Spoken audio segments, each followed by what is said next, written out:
अस्सलाम वालेकुम जी। समा टीवी पर जोर का जोर देखने वालों को हाफिज़ मोहम्मद इमरान खुशामदीद कहता है। हम बात कर रहे हैं पाकिस्तान क्रिकेट टीम की कारकर्दगी पर और इस वर्ल्ड T20 चैम्पियनशिप पर, और मेरे साथ हैं शीरीन जुल्फ़िकार। और जिस तरह से हमारे एक्सप्रेशंस हैं, तासुरात हैं चेहरे के, और जो अवाम पे भुगत रही है वो हम सब जानते हैं, क्योंकि डेफिनेटली रैंकिंग्स पर राज करने वाली टीम, वर्ल्ड चैम्पियन रहने वाली टीम, क्या हम एक्सपेक्ट कर रहे थे? वैसे लिटरली कल ही हम ये बात कर रहे थे कि इतना बड़ा अपसेट तारीख में कभी नहीं हमने देखा होगा। तारीख की जहाँ तक बात है तो तारीख से पाकिस्तानियों को कुछ ज़्यादा दिलचस्पी नहीं है। ये हर वक्त ख्वाब खरगोश के मज़े लेते हैं, ये हवाओं में रहते हैं, शेख चिल्ली के पुलाव में रहते हैं, और ये कोशिश करते हैं कि इनको कोई भी हकीकत इनके सामने ना रखे, सच इनके सामने ना रखे। जहाँ तक ताल्लुक़ शीरी साहिबा तारीख़ का है तो तारीख़ ये बताती है कि हम 2020 में हारे जिम्बाब्वे से, जिम्बाब्वे में 2022 में हारे हम जिम्बाब्वे से वर्ल्ड कप में, 2023 में हारे हम अफ़गानिस्तान से, 2024 में हारे हम आयरलैंड से, और 2024 में हारे हम अमेरिका से। तो ये तारीख़ बताती है पाकिस्तान की, और पाकिस्तान क्रिकेट की ये तारीख़ बताती है कि ये जो पाकिस्तान क्रिकेट के 15-16 खिलाड़ी हैं, ये 15-20 खिलाड़ी हैं, और उनका एक जो कप्तान है वो गुज़िश्ता 4 बरस से पाकिस्तान क्रिकेट टीम को अपने किराए के मकान की तरह चला रहा है। जिसका दिल करता है उसको जब चाहता है निकाल देता है, जब उसका दिल चाहता है उसको अंदर ले आता है।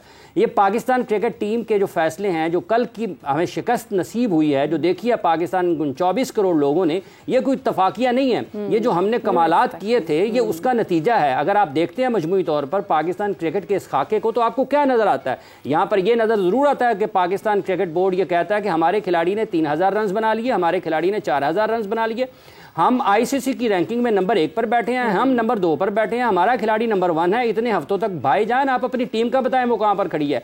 क्या कभी ऑस्ट्रेलिया की तरफ से आपको ये सुनने को मिला है कि हम नंबर 1 है, हमारे खिलाड़ी ये हैं, हमारे खिलाड़ी इतने नंबर पर हैं, हमारी टीम इतने नंबर पर है आईसीसी की रैंकिंग में? लेकिन वो क्या करते हैं?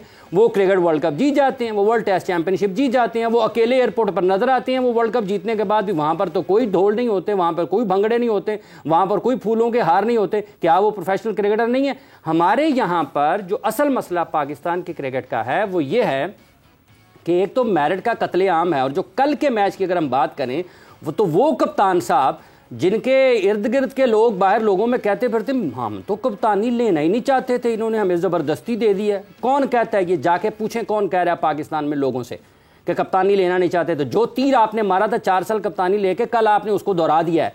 आपको ये समझ नहीं आती है कि बॉल सीम कर रहा है, आपने स्लिप कहाँ पर रखनी है, बॉल में कितना बाउंस है, आपने फील्डर्स को जो विकेट की पीछे हैं कीपर और स्लिप के फील्डर, उनको आपने किस जगह पर एडजस्ट करना है कि कितनी उस लंबाई से वो खड़े हों कि बॉल उनके हाथों में जाए।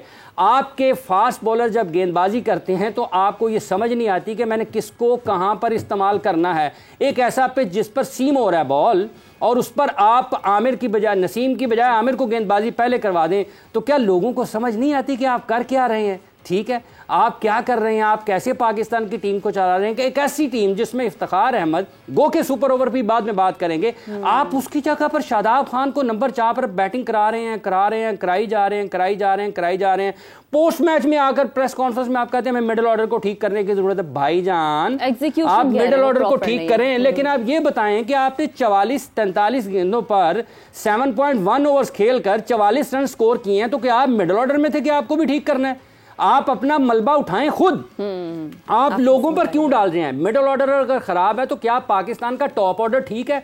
कल एक ऐसी टीम जिसके पास ना अपना बुनियादी ढांचा है, उन्होंने एक आरजी स्टेडियम न्यूयॉर्क में कायम किया जो कि वर्ल्ड कप के मैचेस के बाद खत्म हो जाएगा।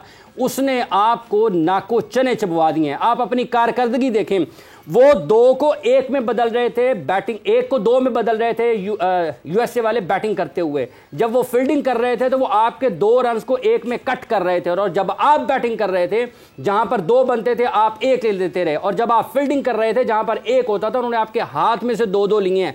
आपसे ज्यादा बेहतर क्रिकेट उन्होंने खेली है, आपसे ज्यादा बेहतर हिकमत अमली के साथ वो मैदान में उतरे हैं। आज लोगों को बताएं ना, वो जो कॉम्प्रोमाइज्ड सिलेक्शन करते हैं पाकिस्तान में, पावर हिटर हमने रखा है पाकिस्तान की टीम में, क्यों नहीं आया पावर हिटर सुपर ओवर खेलने के लिए? अगर आप किसी को फील्ड में छुपा ही नहीं सकते हैं, आप 24 करोड़ लोगों के साथ जुल्म कर रहे हैं। वो पाकिस्तान क्रिकेट बोर्ड के चेयरमैन कहां हैं जो कहते थे 1 महीने तक इनको कुछ नहीं कहना, इनकी हार मेरी होगी, जीत इनकी होगी? भाईजान, ये ना आपकी हार है ना ये जीत है आपकी, ना आपकी जीत है, ये 24 करोड़ लोगों की हार है, ये 25 करोड़ लोगों की हार है। 1,32,000 लोगों में जब अहमदाबाद में पाकिस्तान की टीम हारी थी, क्या किसी को कोई ख्याल आया? बातें करने को आते हैं, हमें आईसीसी की आमदन में से हिस्सा चाहिए, हमारे पैसे बढ़ाए जाएं, हमारी 2 लीगें अगर आपने रख दी तो हम इसको पाकिस्तान से रिटायरमेंट ले लेंगे। कहाँ हैं वो सारे? जवाब दें आके, क्यों आप जिम्बाब्वे से भी हारते हैं, आयरलैंड से भी हारते हैं, यूएसए से भी हारते हैं? वो कोई टीम छोड़ दी है आपने जिससे हारना है? ये जो पाकिस्तान की क्रिकेट में जो तबाही आई है ना, लोग तो कह रहे हैं, जैसे सेठी साहब ने ट्वीट किया है कि और अमेरिकी साजिश कामयाब, ये पाकिस्तान में क्रिकेट को तबाह करने की इमरानी साजिश कामयाब हुई है। जब आपने पाकिस्तान के डोमेस्टिक क्रिकेट का ढांचा बदला, 6 टीमों में लेके आए, और उसके बाद एहसान मानी और वसीम खान के दौर में जो तबाही हुई उसमें अगला हिस्सा रमीज राजा साहब ने डाला, और वो भुगत रहे हैं आज तक। पाकिस्तान में कोई बैकअप नहीं है, और जिसको कप्तान बनाया, जिसको आसमान पर उठाया, उसको यही नहीं पता चलता कि मैंने किसको कहां पर खिलाना है। वो ऐसे फैसले करते हैं जाके, वो उस चीज को यकीनी बना रहे हैं कि पाकिस्तान जीत ही ना पाए। आप चीखते हैं खिलाड़ियों के ऊपर, आपकी अपनी परफॉर्मेंस क्या थी कल के मैच में। तो ये वो सारी चीजें हैं जिन पर गुफ्तगू रहेगी, और ये वो खाका है पाकिस्तान के क्रिकेट का जो कि लोग देखना नहीं चाहते हैं। टीम आयरलैंड जाती है, जो चेयरमैन आयरलैंड है, टीम इंग्लैंड जाती है, चेयरमैन इंग्लैंड है। वो जान कुछ खुदा का खौफ करें। अच्छा, ये जो दिल बर्दाश्त है ना, सिर्फ आप नहीं, ये पूरे नहीं, मैं दिल बर्दाश्त नहीं हूँ। मेरे दिल में तसल्ली और सुकून है, मुझे पता है कि पाकिस्तान के क्रिकेट के साथ क्या खिलवाड़ हो रहा है। मैं कोई दिल बर्दाश्त नहीं हूँ, मेरा दिल बड़ा है, मैं यहाँ पर बैठा हूँ। तो एक्सपेक्ट कर रही है ना, तो बेहतर है कि हम आवाम को जिन्होंने सच बताना है, उनको ये लगा रहता है कि मेरी ये वाली जो टीम है, ये फ्रेंचाइज के लोग हैं, मैंने इनके साथ ताल्लुकात ठीक रखने हैं, ये स्किपर ने बात कर दी थी, इसके मैंने खिलाफ नहीं करना। पाकिस्तान के क्रिकेट को इमरान, इसी डिस्कशन को जरा एक्सपर्ट्स की जानिब लेकर चलते हैं ना। एक्सपर्ट्स को भी वसीम हमारे साथ मौजूद हैं। क्या हम ये एक्सपेक्ट कर रहे थे, क्योंकि कल के शो में हम ये बात कर रहे थे कि जी इस पे तो कोई प्रेडिक्शन बनती ही नहीं है, ये तो हाथ में रखा हुआ मैच है, और मतलब हम किस टीम को किस टीम के साथ कंपेयर कर रहे थे? ये हुआ क्या है? मतलब हम कहाँ से शुरुआत करें? अब तो यही नहीं समझ आ रहा। बैटिंग की बात करें, बॉलिंग की बात करें, फील्डिंग की बात करें, आखिर शुरुआत कहाँ से करें? देखें, एक तो इसमें ये चीज़ के आप ये ना कि इस चीज़ की एक्सपेक्टेशन नहीं थी। हम पिछले 1 हफ्ते से, बल्कि जब से हमारी ट्रांसमिशन शुरू हुई है, हमने जब अमेरिका का पहला मैच देखा, जैसे वो खेले, और फिर जैसे ये क्रिकेट हम खेलते हुए आ रहे हैं, ये नहीं कि अभी से, पिछले 6-8 महीने के अगर हम देखते हैं, क्योंकि देखें आप हार के आपकी एक हैबिट बन जाती है कि आपको जीतना की फीलिंग भूल जाती है। और हमें यही ख़तरा था कि यार ये पहला मैच है तो इसके अंदर कोई गड़बड़ हो ना जाए। अब उसमें देखें, बॉलिंग से आप हार जाएं, बैटिंग से हार जाएं ना, फिर आपको एट टाइम आप उसको डिफेंड कर सकते हैं चीज़ों को कि यार आज हमारी बॉलिंग नहीं चली या आज हमारी बैटिंग नहीं चली। लेकिन ओवरऑल देखते हैं तो हमारा ना कोई प्लान नज़र आया, हमारी स्ट्रैटेजी कोई नज़र हमें नहीं आई। तो जब इस वजूहात की वजह से आप हारते हैं तो फिर ज़्यादा आपको दुख होता है कि यार ये मतलब अपनी कोताहियों की वजह से हारे हैं, कंट्रोलेबल्स की वजह से जब आप हारते हैं ना, ठीक है बॉलिंग में किसी को मार पड़ सकती है, बैटिंग में कोई आउट हो सकता है, लेकिन किसी मौके पे मतलब जो वरी की बात है कि कल आप कथा कलामी सर 90% मैच, बल्कि 95% मैच अमेरिका ने कंट्रोल किया हमारे अगेंस्ट। हमारे हाथ में सिर्फ आखिरी 2 ओवर जब वो आए थे, रन जरा एवरेज बढ़ गई थी, तो वो 2 ओवर थे जहाँ पे हम मैच में आए, बाकी 38 overs they were in control. So that's a worrying sign कि अगर एक यूएसए जैसी टीम ने हमें इस तरह आगे लगाया हुआ है तो कहीं ना कहीं बहुत प्रॉब्लम चल रही है, हमारी बड़ी प्रॉब्लम चल रही है। अभी आपने बात की थी फील्डिंग में वो बेहतर नज़र आ रहे थे, आप ओवरऑल स्क्रीन के ऊपर जो एक चीज़ आया नज़र आ रही थी कि क्या हमारी टीम एक यूनिट लग रही थी, सबसे बड़ा क्वेश्चन तो उस पर आता है कि नहीं, किसी का मुंह इधर था किसी का उधर था, तो टीम जल एक डर था ना, खौफ था। सुपर ओवर की अगर हम बात करें, गालिबन आगे उस पर भी हम चीज़ों को वो करेंगे, लेकिन उसमें भी एक डर था इफ्तिखार के चेहरे पर। ये किस चीज़ से खौफ है? क्यों टीम खुलकर खेल नहीं पा रही, ये समझ नहीं। डर क्या, 20 रन तो आपको चेस मैक्सवेल ने भी नहीं करके देने थे, क्रिस गेल ने भी नहीं करके देने थे, आप ऐसे से फुल टॉस में करा देते तो करते। तो बैटिंग से ज़्यादा मैच तो आप बॉलिंग में आ रहे हैं, आप स्ट्रेटजी पे मैच आ रहे हैं, कप्तानी पे मैच आ रहे हैं। 159 किया, आपके ख्याल में वो बॉलर्स ने करना? देखें ये जो उसमें भी 65 रन आपके बॉलर्स नहीं किए हुए हैं, अगर उसमें 40 शादाब के डालें, 22 आप डालें शाहीन के, 3 हारिस के भी डालें ना, तो 60-65 तो बॉलर्स ने करके आपको दिए। लेकिन बात फिर वही है कि यूएसए की टीम के गेंद 120 रन भी होते ना, हमने शायद प्री मैच में भी ये बात की थी कि आप स्टिल बैक करेंगे पाकिस्तान को, जी बड़े बड़े नाम है हमारे पास, लेकिन उसमें क्या है, हमने आउट करना होता है टीमों को, हम डिफेंसिव माइंडसेट के साथ नहीं जा सकते हैं।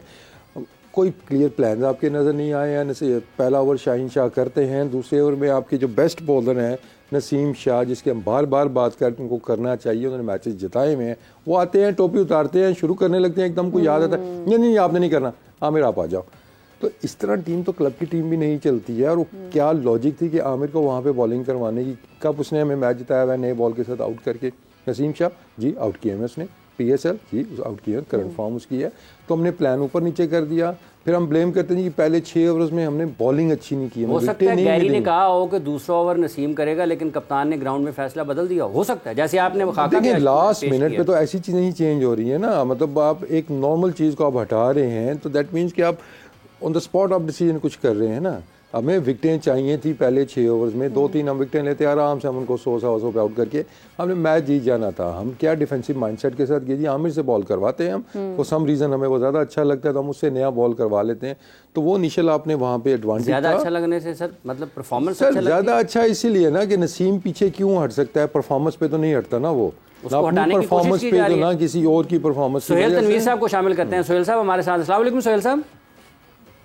वालेकुम इमरान, बहुत शुक्रिया आपका। ये अभी बड़ा एक चशमकुशा बात की है, इंकशाफात से भरपूर है कि नसीम वैसे तो पीछे नहीं हट सकता, तो आपको लगता है कि कल जो तीसरा ओवर उनको दूसरे के बजाय तीसरा करवाया गया वो भी एक डिफेंसिव माइंडसेट था या फिर हिकमत अमली कुछ और थी, कप्तान ने उसको आके मैदान में बदल दिया और अपने बेस्ट बॉलर को वो अपॉर्चुनिटी नहीं दी कि वो वहाँ से पाकिस्तान के लिए विकेट्स ले सके। जब 160 को ऊपर आपने टीम को पकड़ना है तो विकेटें लिए बगैर तो नहीं जीतेंगे। देखिए ऑब्वियसली अगर मैं स्पेसिफिक इस डिसीजन से आप स्टार्ट करना चाह रहे हैं तो टेक्निकल एरर में कहूँगा इसको। आप देखें कि आपने शाहीन भी मेनली बॉल इन स्विंग करते हैं, उनका नया बॉल अंदर आता है, तो आइडियली जैसे आप राइट लेफ्ट बैटिंग में बात करते हैं ना कि राइट लेफ्ट ओपनर हो तो बैट्समैन के लिए और बॉलर के लिए मुश्किल होता है, तो इसी तरह जब एक साइड से आपके पास इन स्विंग करने वाला बॉलर हो तो आइडियली यू वांट के दूसरे एंड से आप ऐसा बॉलर लगाएं जिसका आउट स्विंग होता हो तो बैट्समैन दोनों स्विंग्स पे चैलेंज हो सके। तो आमिर को दूसरा ओवर कराना मेरे ख्याल में technically no doubt Aamir is a good bowler for sure, but Naseem को अगर लेके आते हैं तो वो जो मैं बात कर रहा हूँ कि वो बैट्समैन के लिए ज्यादा चैलेंजिंग हो सकता था। अब देखिए ऑन द स्पॉट बिल्कुल डिसीजन होते हैं, कैप्टन अपने ऑब्वियसली सब कुछ आप बाहर से नहीं लेके आते, आई एग्री, बट जब आप फिर इस तरह के डिसीजन लेते हैं वो क्लिक कर जाए तो यस वेल डन, क्लिक ना करे तो फिर सारा ब्लेम कैप्टन के ऊपर होता है। तो ऑब्वियसली अगर ये कल क्लिक नहीं हुआ तो ब्लेम गोज टू कैप्टन। अगर उन्होंने सडन एक चेंज की है, ही थॉट के वो बेहतर एक डिसीजन हो सकता है, उन्होंने की, ठीक है वेल डन, बट वो बैकफायर हुआ है तो अब सारा ब्लेम जो जाएगा वो बाबर को जाएगा कि उन्होंने ये डिसीजन लिया। और टेक्निकली अगर मैं देखूं तो मेरे ख्याल में ये डिसीजन अच्छा नहीं था, एज आई एक्सप्लेन कि आप कोशिश करते हैं कि दोनों तरफ से डिफरेंट वैरायटी वाले बॉलर आए ताकि बैट्समैन को बेहतर तरीके से चैलेंज किया जा सके। और ऑनेस्टली स्पीकिंग कल यूएसए की बॉलिंग पाकिस्तान की बॉलिंग लगी मुझे, और पाकिस्तान की बॉलर ने ऐसे बॉलिंग की जैसे यूएसए वाले नॉन प्रोफेशनल, वो उन सबको मैं पर्सनली जानता हूँ, एक एक प्लेयर को जानता हूँ, उनके साथ खेला हूँ, वो बेचारे वीकली जॉब्स करने वाले लोग हैं जो वीक पूरा जॉब्स करते हैं, उनको ओकेजनली क्रिकेट खेलने को मिलती है, वहाँ जो फैसिलिटीज हैं वो मैट के ऊपर क्रिकेट खेलते हैं, अभी थोड़ी बेहतर होना शुरू हुई है, but still far way behind from Pakistan जहां हम खड़े हैं फैसिलिटीज के हिसाब से। अच्छा तो एक सोहेल साहब कता कलामी की मादरत चाहता हूँ, एक हम वक्फा ले रहे हैं जी। ये जो बातें हैं पाकिस्तान की हार वाली तो खत्म नहीं होने वाली, इन पे बड़ी तफसील से बहस होगी और यहाँ पर एक वक्फे का वक्त हुआ चाहता है, वक्फे के बाद आते हैं और दोबारा हाजिर होते हैं, गुफ्तगू के सिलसिले को आगे बढ़ाते हैं।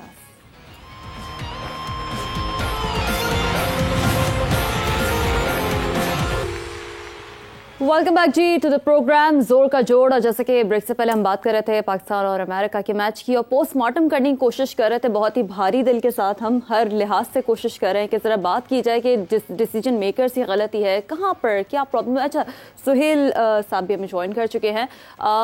वैसे एक यकीन तौर पर जो आप बात कर रहे थे पहले तो वो डेफिनेटली कंटिन्यू करें, लेकिन कहीं ना कहीं यहाँ पर एक गैप इस बात का भी आ रहा है कि कप्तान के हाथ में बहुत सारी चीज़ें होती है, मेन आप जो है वो कहते हैं ना कि बड़ी सेइंग होती है कप्तान की, और वो पावर हिटर्स जो कि शामिल ही इसीलिए किए गए थे, तो पर सुपर ओवर में उन्हें जगह क्यों नहीं दी गई, क्या मतलब स्पेशली यहाँ पर आजम खान की अगर हम बात कर लें सोहेल। देखिए मैं वही टेक्निकल डिसीजंस की बात कर रहा था कि बहुत सारी चीजें, उससे पहले तो मैं आऊंगा, मैंने आपको रात को भी मैच के बाद शो में पॉइंट आउट की थी कि मुझे ये समझ नहीं आई कि जो लास्ट बॉल पे 4 रन चाहिए हों और आप ऑब्वियसली बॉलर ट्राई करता है यॉर्कर करने की, क्योंकि बेस्ट बॉल यॉर्कर ही होता है सिचुएशन में, तो मुझे कोई बंदा समझा दे कि सबसे ज़्यादा चांसेस कहाँ हिट लगने के होते हैं, obviously mid on mid of की तरफ होते हैं। और उससे पहले 3-4 बॉलें मिड ऑन मिड ऑफ के ऊपर ही गई हैं। शाहीन के पास पहला वो कैच गया, वो भी मिड ऑफ, उस टाइम भी ऊपर था, वरना वो भी चौका हो सकता था उस टाइम पे वो। तो अगर तो बॉलर को समझ नहीं आ रही कैप्टन वहां पे किस लिए खड़ा है, कैप्टन को भी अगर होता है ये पैनिक हो जाता बंदा, एग्रीड, मैं इस सिचुएशन से बहुत बार गुजरा हूँ। अगर उसको समझ नहीं आ रही तो रिजवान आ जाता, बाहर कोचिंग स्टाफ इतना आपका बैठा हुआ है, कोई बंदा भी उनको आके तो वहां पे समझा सकता था कि आप लैप शॉट से, मुझे पता वो आप बॉलर के माइंड में होता है कि वो फाइन लेग ऊपर होगा तो मुझे रैम शॉट ना मार दे। रैम शॉट मारने में 70-80% चांसेस आउट होने के होते हैं, बट 20% चांसेस होते हैं कनेक्ट होने के। लेकिन मिड ऑन मिड ऑफ पे अगर आप देखें तो चांसेस ज्यादा होते हैं हिट लगने के, तो आप हमेशा वो एरिया प्रोटेक्ट करते हो जहां पे ज्यादा चांसेस होते हैं शॉट लगने के। तो मुझे तो सिर्फ वही एक डिसीजन समझ नहीं आ रहा, अगर वहीं पे वो मिड ऑफ पीछे होता, लॉन्ग ऑफ होता तो 1 रन होता मैच, तो आप वहीं जीत जाते। तो ये सारी डिबेट जो बाद में सारी एपिसोड चली सुपर ओवर की, वो होती नहीं। और फिर सुपर ओवर पे आते हैं तो सुपर ओवर में तो मुझे वो पैनिक ऐसे हैरान हो रहा था कि जैसे मैंने आगे कहा ना कि यूएसए की टीम लग रही थी कि पाकिस्तान की एक बड़ी टीम, जो बड़ी टीम होती है वो है, और पाकिस्तान लग रहा था कि यूएसए की टीम है जो शायद अभी उन्होंने क्रिकेट खेलना शुरू की है, इतने बड़े इवेंट को देख के, इतने बड़े मोमेंट को देखे तो वो पैनिक कर गए। मतलब आप देखें, और फिर डिसीजन मेकिंग की बात करें, आप आजम और इफ्तिखार को लेके गए हैं एज ए फिनिशर 6-7वें नंबर के। 6-7वें नंबर वाले का काम होता है जाके पहले फ्रॉम बॉल 1 छक्के मारना, ठीक है। अब आपने भेजा किसको, ठीक है, फखर को भेज दिया, चले मैं मानता हूँ। फिर फखर को आपने फखर ने खुद फेस नहीं किया, आई डोंट नो वो क्या लॉजिक थी कि लेफ्ट आर्म पेसर के सामने लेफ्ट हैंड बैट्समैन होता तो ज्यादा एक वो उसके लिए इजी होता। फिर 1 डाउन आपने शादाब को भेज दिया। Shadab is not a power hitter, yes उसने मैच में किए, वो मिडिल ओवर में बैटिंग करने वाला बैट्समैन है। मिडिल ओवर में बॉलिंग डिफरेंट हो रही होती है, वहां यॉर्कर नहीं लग रहे होते। Shadab is not the one कि वो यॉर्कर को छक्के मारने वाला बैट्समैन नहीं है, वो आपका आजम था। आपको आजम खान को भेजना चाहिए था, आखिरी 3 बॉलों पे हो सकता है उसकी लग जाती। तो मुझे तो ये टैक्टिकल एरर इतने ज्यादा कल नजर आए कि वो कोई एक किसी फैसले की वजह से आपने नहीं हारे, आपने इतने बड़े ब्लंडर्स किए। सुहेल, प्रैक्टिकल एरर्स तो एक जगह, वसीम ये समझ नहीं आ रहा कि इफ्तिखार का रोल क्या है। कभी वो मतलब सेट होने में इतना टाइम लगा देते हैं, कभी विकेट को जज करने में इतना टाइम, मतलब क्या रोल है उनका ओवरऑल, मतलब ये थोड़ा समझने की बात है वैसे, specially in this T20 world cup. देखिए रोल आपके पास एक ही फिनिशर है पूरे पाकिस्तान के अंदर, और बच्चे को पता है कि इफ्तिखार का रोल क्या है, ठीक है ना, चाहे वो फ्रेंचाइज क्रिकेट है, चाहे वो पाकिस्तान क्रिकेट है। और कल भी उनकी ठीक है बड़ी कंट्रीब्यूशन होनी चाहिए थी, लेकिन फिर भी लेकिन वो रोल एग्जीक्यूशन में भी तो फिर मैटर करता है ना। नहीं वो करते हैं तो इसीलिए रेपुटेशन बनती है ना आपकी, ये तो नहीं आपके नाम का बना दिया आपने कि इसकी ये रोल इसको ये दिया गया है।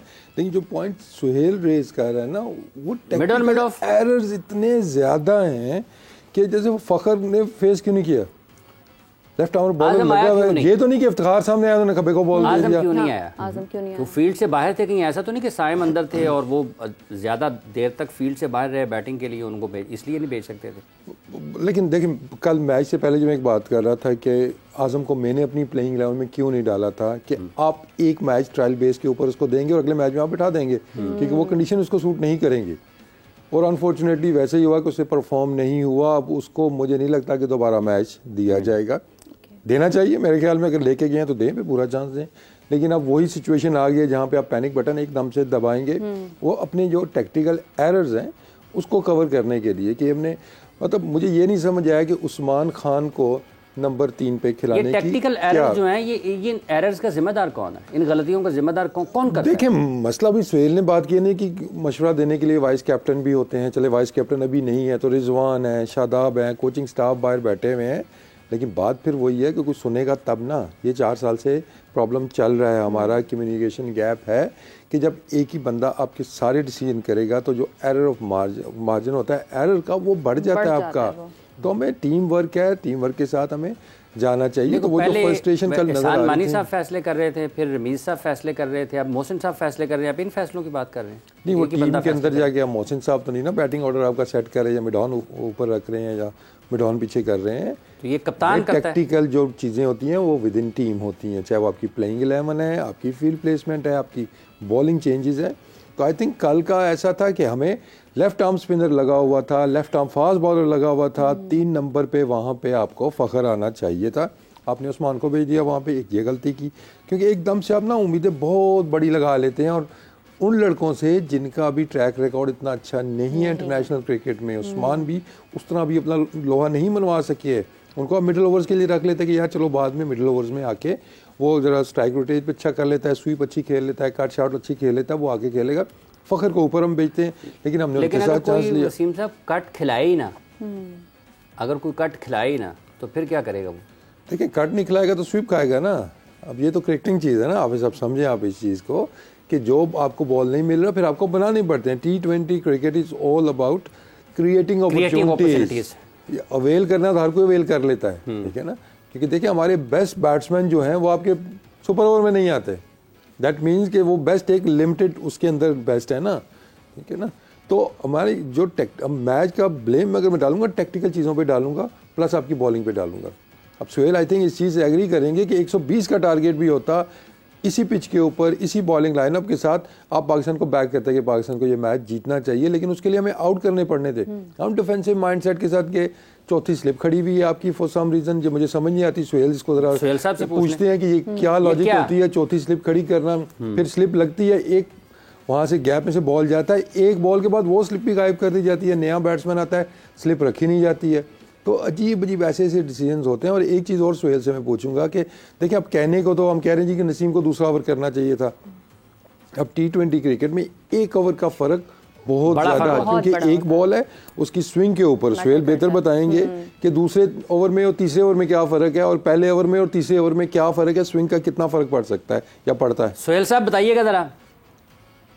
देखिए पहले तो जो स्लिप वाली बात की, आप देखें वसीम भाई खुद स्लिप में खड़े होते हैं। स्लिप जो खड़ी होती है वो बॉलर के एंगल के हिसाब से, अगर मैं बॉलिंग कर रहा हूँ या मेरे जैसा कोई जिसका राइट हैंड बैट्समैन को अवे स्विंग होता है, तो उसके लिए स्लिप का एंगल डिफरेंट होगा, बायर होगा, वाइड होगा। जो अंदर लेके आना वाला बॉलर होता है उसके ऊपर स्लिप लगेगी भी तो वो अंदर ही होगी, उसके लिए थोड़ा सा कीपर के क्लोज होके खड़ा होना होता है, एंगल्स को आपको कट करना होता है। ये वसीम भाई खुद स्लिप में फील्डिंग करते थे, इनको पता है। तो पहली चीज तो वो मुझे समझ नहीं आई कि वो इतना बाहर क्यों खड़े थे, चौथी स्लिप में या तीसरी स्लिप में वो खड़े थे, उसका कोई मुझे फायदा नजर नहीं आया। बाकी जो स्विंग वाली बात इन्होंने की तो ये बिल्कुल ऐसा ही है। वाइड बॉल क्रिकेट में in normal condition wide ball 1 से 2 ओवर स्विंग करता है, इसलिए आप देखते हैं कि शाहीन को पहले ओवर में आते ही स्विंग मिलता है, लेकिन जब वो तीसरे ओवर में बॉलिंग करने आते हैं तो इतना बॉल स्विंग नहीं हो रहा होता, and he goes for run. तो ये बिल्कुल जमीन आसमान का फर्क पड़ जाता है इन नॉर्मल, जिस तरह का कल पिच था। वैसे किसी जगह पे बहुत ज्यादा मॉइस्चर हो, जैसा हमने मैच देखा था स्कॉटलैंड वाला, यहाँ पे नेदरलैंड वाला, यहाँ पे डेलिस में, वहां पे 6-7 ओवर तक बॉल स्विंग होता रहा, तो वो डिफरेंट कंडीशन थी। बट इन नॉर्मल कंडीशन 1 से 2 ओवर बॉल स्विंग होता है, तो वो मैंने इसीलिए कहा था कि Naseem was better option bowling second over, उसके रीजन भी मैंने बताए। सो बहुत सारे टेक्निकल एरर। बॉलिंग की मैं बात करूं, आप देखें 6 ओवर में ये सबसे आसान पिच थी बॉलिंग के लिए कि आपने कुछ नहीं करना था। इन नॉर्मल T20 जैसे इंग्लैंड में हम खेल रहे थे ना, तो आप अच्छी जगह पे भी बॉल करते हो तो बैट्समैन आपको ऑन दी अप मार देता है, ट्रू पिचेस होती हैं, ट्रू बाउंस होता है, तो वहां पे आपको स्किल लेवल डिफरेंट चाहिए होता है। यहाँ तो नॉर्मल बॉलिंग थी, आपने सिर्फ ला के आप वो जो मैन ऑफ द मैच हुए नटवर, उनका देखे, उन्होंने पिच मैप देखे क्या किया उन्होंने, 125 127 पे बॉलिंग कर रहे थे, सिर्फ ला के एक अच्छी जगह पे एक अच्छे एरिया पे उन्होंने बॉलिंग की, और वर्ल्ड क्लास बैट्समैन सामने बाबर खेल रहा था, but he had no answer, क्योंकि अच्छी जगह से उनका बॉल स्विंग हल्का सा हो रहा था, अंदर आ रहा था, तो बाबर भी उसको मैनेज नहीं कर सके। तो हमारे तो यार, हम इनको कहते हैं world class bowler, world class bowling lineup. तो सुहेल, उस्मान खान भी जिस गेंद पे आउट हुए वो भी बड़ा आसान गेंद था, वो भी नोबडी वाज एक्सपेक्टिंग के ये होगा, इसका रिजल्ट आउटकम ये होगा।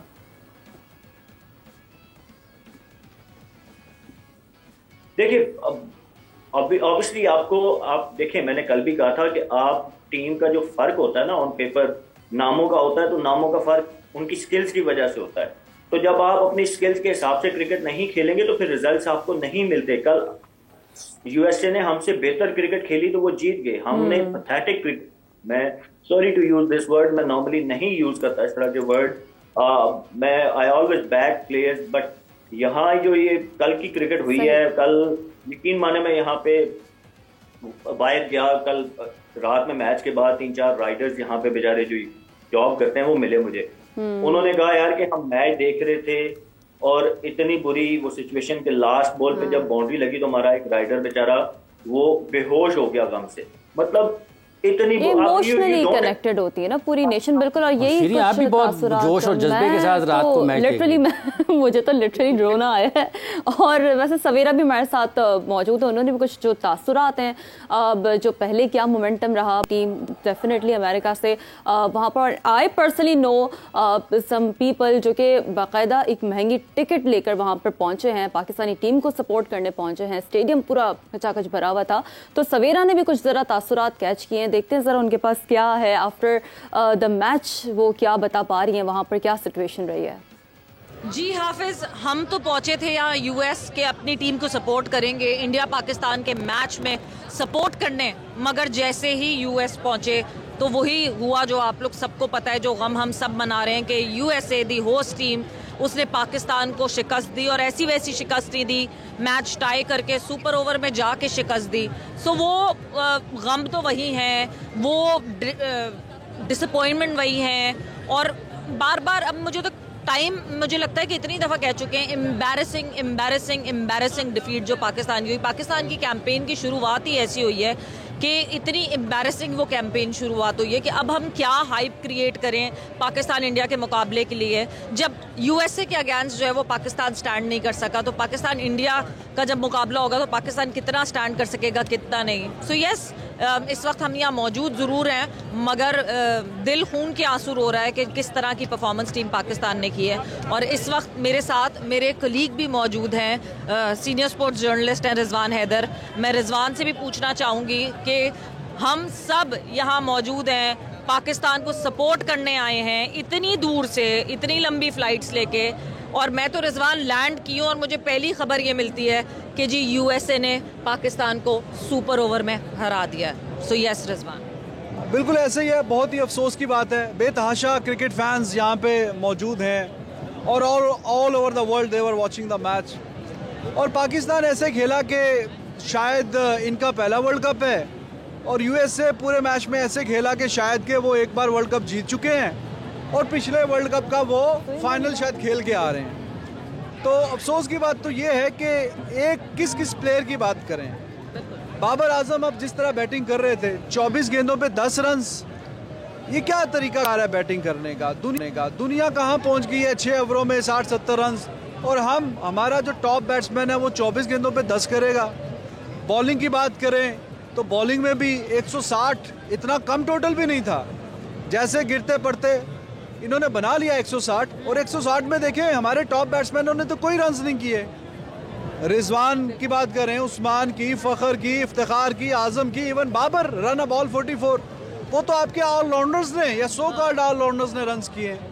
वो तो आपका शादाब अच्छे कुछ रन्स कर गया, कुछ शाहीन ने कुछ रन्स कर दिए, तो आप 160 तक पहुंच गए। इनफैक्ट शाहीन ने वो रन्स कर दिए थे डाउन दी ऑर्डर आके, इसलिए हम जो है वो टाई तक पहुंचे भी, वरना तो कहानी पहले ही मुक गई थी। मगर मैं एक रिजवान एक चीज़ ज़रूर पूछना चाहूँगी, क्या टीम पाकिस्तान ओवर कॉन्फिडेंट हो गई? मतलब हमें मैच से पहले ही पाकिस्तान क्रिकेट बोर्ड ने खुद एक वीडियो शाया की, फिर प्लेयर्स ने वीडियोस लगाई कि रेस्टोरेंट जा रहे हैं, अच्छी बात है, बॉन्डिंग, टीम बॉन्डिंग, ये सारी चीज़ें पार्ट होती हैं। बट हम क्या इतना यूएसए टीम को समझ रहे थे कि वो कुछ भी नहीं हमारे सामने स्टैंड कर सकेगी? दो कि हमने कनाडा यूएसए का मैच देखा हुआ था कि हमने बिल्कुल बहुत लाइटली लिया इस मैच को। देखिए, अफसोस की बात है कि इनको ना सिर्फ दूसरी टीमों के स्क्वाड के बारे में पता होना चाहिए, कौन कैसा खेलता है। आज हम जिस ऐप पे मैच देख रहे थे उसमें बीच में थोड़ा कमर्शियल कम आ रहा था। आमिर ने एक ओवर किया, शायद वो 15वां ओवर था आई थिंक, या 14वां ओवर था, तो वो बता रहा था शायद बाबर को, क्योंकि आवाज़ ही सुनाई दी, पंजाबी में या उर्दू में बोला था कि ये स्पिनर को बहुत अच्छा खेलता है कि अभी शादाब को ओवर मत दो। जोन्स की बात हो रही थी, वही ओवर उसको दिया और उसी पे उसने छक्का खाया। खैर, शादाब तो चलो आउट ऑफ फॉर्म है, हमारे बाकी बॉलर्स कौन से बच गए हैं? हारिस रऊफ 3 गेंदें 12 रन्स, एक अच्छा यॉर्कर, अच्छा डॉट बॉल, वहां से फुल टॉस पे छक्का, और फिर आखिरी गेंद पे भी यॉर्कर नहीं लगा, वो भी चौका। मतलब आप ये सोचे जिस वक्त यूएस हुआ ना, 3 गेंदे 12 रन, कुछ सुकून की सांस ली गई कि अच्छा जी ठीक है, बस अब जो है ना अब जीत जाएगा पाकिस्तान। मगर मैं आपको एक बहुत मजे की बात बताऊं, वसीम भी सामने बैठे हुए हैं, क्योंकि हमें मोहम्मद वसीम मुसलसल बताते रहे हैं ये कि मैचअप्स की क्रिकेट दुनिया भर तो खेलती है, बट बाबर आजम जो है डाटा को एक्सेप्ट नहीं करते। जो एनालिस्ट जो है वो डाटा देता है, जो मैचअप्स बताता है, he does not believe in that, he does not follow that, और वो सामने दिख रहा है ना, वो तो बिल्कुल सामने दिख रहा है। नहीं, ये तो स्टुपिडिटी है। डाटा का तो बड़ा काम है, आपको बता देते हैं इस बैट्समैन के स्ट्रॉन्ग पॉइंट कौन है, किस तरह के बॉलर्स के खिलाफ ये अच्छे रन्स करता है, किसके खिलाफ फंसता है। ये तो बेसिक सी बातें हैं, ये तो पूरी दुनिया इस्तेमाल कर रही है। ये तो इंग्लैंड ने इस पे इतना काम किया और वो किस तरह की क्रिकेट खेलने हैं। एनीवेज, ये सीखते नहीं है, समझते नहीं है, और उसी तरह ही जो पुराने तरीके हैं वैसे ही काम चली जा रहा है। यूएसए ने 40 में से 35 ओवर डोमिनेट कर दिया हमें, 40 ओवर में से वो डोमिनेटेड। बिल्कुल। So thank you Savera for getting these insights for us. और जैसे कि इससे पहले सोहेल भी बात कर रहे थे, वसीम के खिलाड़ियों को अपनी स्किल्स के मुताबिक खेलना चाहिए। तो यकीनी तौर पे यहाँ पर अगर हारिस की बात करें तो हारिस को तो डेथ ओवर का बड़ा बेहतर बॉलर कहा जाता है। तो जब खिलाड़ी अपनी स्किल के मुताबिक ही ना चल सके तो फिर टीम क्या करे? देखिए, अब आप स्टैट्स या रिकॉर्ड्स उठा के देखते हैं तो Haris one of the top bowlers में आता है, डेथ बॉलिंग के हवाले से आता है। लेकिन उस स्टैट्स के अंदर ये नहीं लिखा था कि कैप्टन ने आपको फील्ड कौन सी दी हुई, आपका प्लान क्या था, ठीक है ना, कि मिड ऑफ ऊपर रख के एक मैं सोहेल को भी इसमें ऐड करेंगे कि देखिए अब इंडिया का मैच हुआ आयरलैंड से, जैसा भी वो पिच था, इंडियन बॉलर्स ने उनको ड्रू के उनसे मैच जीत लिया। हमारे पास जी 145 वाले बॉलर हैं, 150 वाले बॉलर हैं। मैं ब्रेक जब हुआ, जब हमने 160 रन बनाए, मुझे यही था कि यार ये बाउंसर मार के इनको ड्रू के इनको आउट करके हम 70-80 पे इनको आउट कर लेंगे। हमारे यॉर्कर्स तो हमें नजर आए, बाउंसर किसी ने क्यों ट्राई नहीं किया, वो पेस कहाँ घर लेके जानी है आपने, या फिर कैप्टन ने मना किया भाई आपने पीछे बॉल नहीं करना, which could be a case. लेकिन अगर ये ऐसी स्ट्रेटजी है तो मैं कहूँगा कि ये फाइन लेग नहीं रखते हैं और आप डीप स्क्वायर लेग नहीं रखते हैं, तो ये तो कप्तान मैच प्लान करता है ना कि आपने ये फील्ड के साथ बॉल करना है। और देखिए जब मतलब ये डबल ब्लफ में हो सकता है ना, डबल ब्लफ भी होता है समटाइम। देखिए पास्ट में ये इंसिडेंट हो चुके हैं, क्योंकि मैं टीम के साथ थोड़ा अटैच रहा हूँ कि जब बॉलर को उसकी मर्जी की फील्ड नहीं मिलती तो वो जिदबाजी भी शुरू हो जाती है कि मैं इधर ही बॉल करूंगा, तुम फील्ड दो ना या दो। ये पास में ऐसे इंसिडेंट हो चुके हैं, तो हालांकि ये नहीं होने चाहिए। लेकिन बाद में कहूँगा वो एग्रेशन, वो पेस, बैटरी का हमने क्या करना कि 20 ओवरों में आपने एक बाउंसर नहीं मारा, या तो ना किसी के यहाँ से बॉल जा रहा हो, कुछ डाउट्स क्रिएट किए हमने।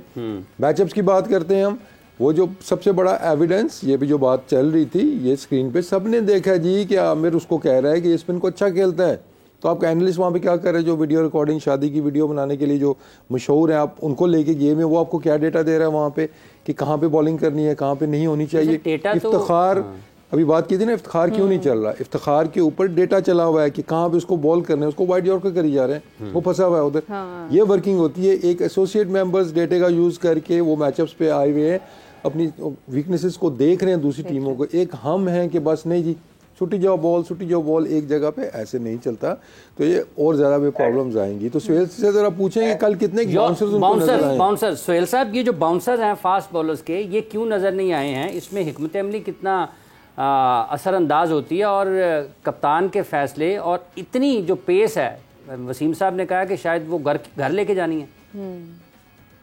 यार देखिए, पेस की तो मैंने आगे बात की, यहाँ तो सिंपल प्लान था, आपको सिर्फ गुड लेंथ पे हिट करना था। आपको यहाँ पे न्यूयॉर्क की पिच की तो आप बात करें ना, वहां पे वो टेनिस बॉल बाउंस है, वहां बाउंसर इफेक्टिव हैं। मैं नहीं कह रहा कि यहाँ बाउंसर बिल्कुल करने चाहिए थे, क्योंकि ये प्लेयर वो हैं जो अपनी यूएसए में क्रिकेट खेलते हैं सिर्फ 125-130 मैक्सिमम स्पीड वाले बॉलर्स को। ये हमने बात पहले भी की थी। तो हमें बाउंसर जरूर यूटिलाइज करने चाहिए थे, बट मेनली तो आपको गुड लेंथ एरिया को हिट करना था। आप पहले 6 ओवर उठा के देख लें, आपसे तो स्विंग कंट्रोल नहीं हो रहा था। कितनी वाइड बॉल हमने की है, कितनी को बॉलें हमने लेंथ पे करनी, हर ओवर में हमने चौके खाए हैं। उन्होंने कितनी बाउंड्री बॉल की हैं, हमने कितने बाउंड्री बॉल की। और बैटिंग की मैं अगर इसमें थोड़ा पहले मैं ये वो वसीम भाई बात कर रहे थे, बाबर का आपने रिएक्शन देखा होगा जब लास्ट बॉल पे चौका लगा है। मुझे फील हुआ कि शायद वो चाह रहे थे कि मिड ऑफ पीछे रख के ये बॉल किया जाए। अगर तो हारिस नहीं मान रहे थे तो फिर भी कप्तान का काम था कि उसको जबरदस्ती कहते, मनवाते उसको। ये मैं अज्यूम कर रहा हूँ उनके जो जेस्चर, मुझे नहीं पता कि whether it was the case और नॉट, बट जो मुझे लगा, and even if that was the case, तो बाबर इज कैप्टन, उनको ये मैच बॉल था आपका। कोई एक वैसे normally you go with your bowler decision कि यार मुझे ये फील्ड चाहिए, ठीक है, बट ये मैच बॉल था। और अगर आपको लग रहा है कि ये डिसीजन जो बॉलर कह रहा है वो सही नहीं है, कई दफा हमारे साथ हुआ, मैं शाहिद भाई की कप्तानी में बहुत सारे कप्तानों की मैं खेला, तो कई दफा वो आगे से काउंटर कर देते थे कि नहीं यार मैं जो कह रहा हूँ वो करो। तो समटाइम आपको एज ए लीडर जो है ना, वो आपको you have to come on front foot, और आपको बोलना पड़ता है, आपको मनवानी पड़ती है अपनी बात। तो मैं तो बार बार इसी एक बॉल के ऊपर ही फंसा हुआ हूँ कि मुझे नहीं समझ आई कि ये सारी एपिसोड क्या चली, और उसके बाद सुपर ओवर में जो हुआ, हमारी टांगें कांप रही थी, रिजवान से 3 फंबल हुए, फिर वो जो वाइट बॉल 2 तो वो सिंगल वाइट के साथ हुए, फिर एक डबल भी हो गया, मतलब एक चौका कंसीड करके हमने 18 रन करवा दिए। तो मैं तो उसी से ही नहीं निकल पा रहा ऑनेस्टली, मतलब बाकी मैं क्या बात करूँ। अब बाउंसर वाली वो बात वसीम भाई ने बिल्कुल ठीक की कि इस तरह के बैट्समैन जो अच्छा वसीम साहब, बाउंसर्स पे थोड़ा सा हम वक्फा लेते हैं, क्योंकि इसको रोकते हैं यहाँ पर, क्योंकि बाउंसर्स पाकिस्तान के बॉलर्स ने भी नहीं किए हैं, और क्यों नहीं किए हैं इन पर हम चाहेंगे इनसे गुफ्तगू करें। तो नाज़रीन किराम, इस सेशन का वक्त अब अपने अख्ताम को पहुँचता है। वसीम साहब आपका बहुत शुक्रिया, सुहेल साहब आपका बहुत शुक्रिया। मुझे और शीरीन को इजाज़त दीजिए, हम आपसे 4 बजे दोबारा मिलेंगे, और ये जो बहुत सारी बातें अभी बाकी हैं उनके ऊपर भी गुफ्तगू रहेगी। तो इजाज़त दीजिए, दोबारा आपसे मिलते हैं 4 बजे के।